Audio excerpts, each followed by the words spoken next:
Hey Rosemary, that drives like yours.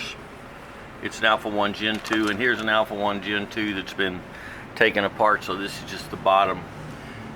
And that little hole right there is the one that I'm saying is probably missing the O-ring when they dropped your lower unit down and then put it back up.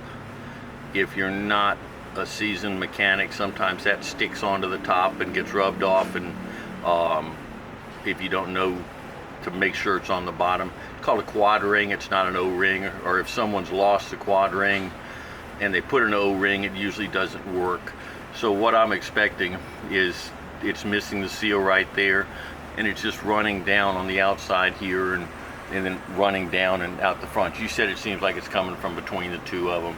So that's pretty much the only way that it'll come between the two. So all you do is drop it back down, put another quad ring in, put it back up, fill it up with fluids, and hopefully that's all it is.